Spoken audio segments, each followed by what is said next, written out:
Proverbs chapter 26, verse 2. And this verse is incredible. So many times we are wondering, why am I cursed? Just like we were reading in the Christian family section. Why was Israel cast into to go and scattered among the heathen? Well, there was a cause. Proverbs 26:2 tells us, as the bird by wandering, as the swallow by flying, so the curse causeless shall what? Not come. There is a reason, there is a cause for every curse. And as we are talking about health today, it's encouraging to know that if we are cursed with some kind of affliction in our health, that there is a cause for that.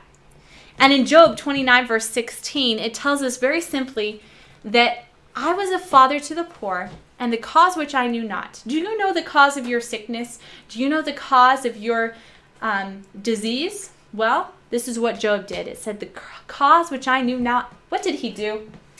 He searched it out. And that's what we want to do today. So we want to look at some of these things. I love this next definition of disease.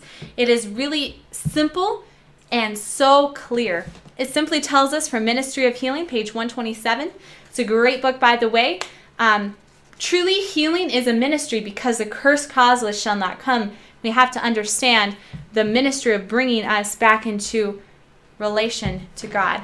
Disease is an effort of nature to what? To free the system from conditions that result from a violation of the laws of health. In case of sickness, what needs to be done? The cause should be ascertained. The cause should be ascertained, or in other words, should be discovered or searched out. Unhealthful conditions should be changed, wrong habits corrected. The nature is to be assisted in her effort to expel impurities and to reestablish right conditions in the system. Now, I would just say that each one of you just got an incredible class in nutrition and health that very few people in the world have ever received. And if you truly think about this, this is so simple that a child could do this. And it's so effective. Just think about the common sense of this. Look at the reason for the disease, change the unhealthful conditions, help assist nature in removing the impurities and whatever it's struggling with, and reestablish right conditions. That is so simple, and it works every time. Well, these are the 8 doctors that if we are not obeying them, this is going to be the cause of a lot of our trouble. It tells us right here, what are the 8 doctors? Godly trust, open air. Can you take my picture off so they can see? Thank you. Daily exercise, sunshine, proper rest, lots of water, always temperate, and nutrition. Are these things that you can bottle up and sell in a grocery store or in a drugstore? No, because they require our action. Someone can't force us to do this. We can't just take a pill and trust in God. I trust you fully, Savior. No, that's not going to happen. Open air. Well, if we take a pill, that's not going to open our windows and our blinds. Daily exercise. We have to get out there. Just because we take a pill, that's not going to exercise our muscles. These are simple, simple things, but they're so effective. Now, there was a time, not that long ago, sadly, but a time when we had air was air, water was water, food was food, and poison was poison. This is important to understand because this has changed. Now we have, in place of this, we have, instead of air, we have a lot of chemicals, a lot of plants that manufacture things that cause a lot of pollution to go in our air. So the air that we're breathing is not completely pure. Water that used to be water is, a lot of times if we're living in the city, they're showing that there's rocket fuel, arsenic, germs, lead, and pesticides in the water we're drinking. Even worse, there's drugs from other people because a lot of the water in the city is recycled. That's why there's a lot of people who can't have children nowadays because the drugs that they take to help them not have children, they go right to the next person. All these drugs are sent right into the water. So if we don't think we're drugged up and we're drinking our water, we're still drugged up. Sad case. And food food. What has happened to food? Well, this may look innocent, but that's chemicals. That is poison that they're spraying on our food. Now, what is right with this picture? Nothing. There's nothing right with this picture except that this man is very protected, and that's a good thing. Because these chemicals that he is spraying on our fruits, actually on our vegetables, is so toxic that if he was to get it on his skin, he would have some serious problems and possibly even die. When I was in Australia, I was sitting around with a big group of farmers. And it was really, really fascinating to hear them. This is old-time farmers, and some of them they were telling me about how they made just pressed olive oil right out of the olives that they gathered from their trees. It was an incredible experience. And they're telling me that there was a man that lived down the way. These are all old-timers. They had been around farming for a long time, decades. And they said there was an old man along the way, and he was one day spraying his crops, and back then we didn't know that poisons could kill you. And he was out there, and he didn't have any protection. And they have their fancy Australian accent, and they're just, in the language of farmers, telling how they had been ignorantly, without any protection, just in bare skin, spraying these chemicals. And this one old-time farmer had gotten some on his skin, and he had gone mad from that day forward. And he was still alive, but he was a curse to society. He was absolutely out of his mind from one day accidentally spilling chemicals on his skin, and instantly he went mad. This is what's happening, and they're spraying it on our food. So the only thing right in this picture is that the man is completely unable to get the chemicals on him. But let's look at some food facts. 90% of lettuce has been tested positive for 47 different pesticides. These are the very pesticides the Australians were telling me had made their friend go mad within seconds of physical contact. 57 different chemical residues. Is this something that we should be putting in our bodies? What is the cause? Well, this has caused some really terrible things. UCLA did a study, and they found in 1953 that one bowl of spinach was able to provide the body enough iron for a week. But in 2007, it took 51 bowls of spinach to get enough iron to supply our bodies with the iron that it needs. Now, brothers and sisters, I have a question for you.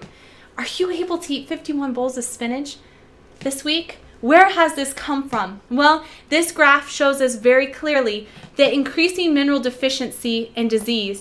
And this is showing from 1947. Do you know what began to happen in 1947? 1948 is when they began to spray chemicals extensively, where it became a practice in normal farming, where it wasn't just in other parts, maybe an experiment. Now this became a practice. And when spraying chemicals became a practice in our land, what happens? Drastically, you can see this blue line on the screen, drastically this amount of minerals decreased so much that by 1994, brothers and sisters, was 23 years ago. In 1994, it was extremely low. It's lower today. And look they began to trace the amount of people that were coming up with diseases related to minerals falling short. Every sickness and disease can be traced back to mineral deficiency in the body. And this man actually received a Nobel Prize for his research in this. And there is another quote that I do not have right here that tells us that disease difficult to cure is simply because we do not have the minerals our body needs. Out of the 90 nutrients, 60 are minerals. This is what our body needs every day. Practical illustration. But I would encourage each one of us, what can we do about this? Well, we have been given encouragement and counsel in the Bible that we should not be living in the cities. I have been reading in the very beginning and realizing that Cain, the one that chose to go away from God, is the first one who built a city, where Seth and Abel and Adam and Enoch all lived out in the country. That's where God's people should be. They should be in the country, and they should be growing their own food that is not sprayed with pesticides and herbicides, that is not sprayed with all these chemicals. And as they're out growing their own food, God has promised an abundant harvest. Can you change to the next slide? An abundant harvest. This is not only for us, but for those around us to be able to share, to enjoy the nutrition that God has given us in the simple things of nature. Okay, you're saying, but Victoria, this is winter time. What in the world am I going to do? Well, I'm blessed right now to be in California, but no matter where you are in the world, there's something that you can do. And this is what you can do. You can start even today growing sprouts and eating the nutrition from the sprouts. This is incredible. This is live, raw enzymes. No matter if it's winter for you, no matter if it's summer, spring, fall, any time of the year, you can grow sprouts inside. And that is nutrition that has not been sprayed, and so it's going to be much higher than those UCLA studies. All 8 doctors are required to be able to grow a garden, to be able to grow food. Let's just look at this, for instance. Does it take godly trust to get those little seeds that you put in the ground and you don't know if they're going to come up? They'll actually come up. It really does take trust in God. When you begin farming, you're going to realize that. I remember being a child and weeding out in the garden and wondering, how long will it take before we're eating tomatoes? Months. It truly teaches you to trust in God. It also helps you get the air you need, the daily exercise, the sunshine. And the Bible tells us that the sleep of a laboring man is sweet. So it's going to help you get better rest. It's going to help you be temperate. When you're eating that food out of your garden, it doesn't have the same chemicals in it to make you want to eat more. It's going to really help you be temperate and get the proper nutrition.